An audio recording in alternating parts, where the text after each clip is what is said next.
experience God most in church because I think I'm in God's house. I'm closest to Him. I think I experience God most in my room just because I'm the type of person who likes my own personal space, and it just gives me time to reflect on just the things that happen around me in everyday life and just get to know myself and God better. In my room because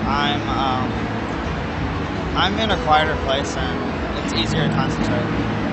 When you're experiencing God in church, I think that's more of a community experience rather than a personal experience. I think that goes along with the prayer if you want it to be personal or more communal. I mean, I think it depends on the situation. Like in your room, obviously it's more personal. If you're with other people, it'd be more communal. People are God's creation, so but also out in nature, just you get to see the beauty of it all, and it just can't just be there just because it happened. It has to be some greater being that created this. I experience God most in people because they were created directly in God's image. I experience God most in people too because just by the kindness of the people, how affectionate they are to you.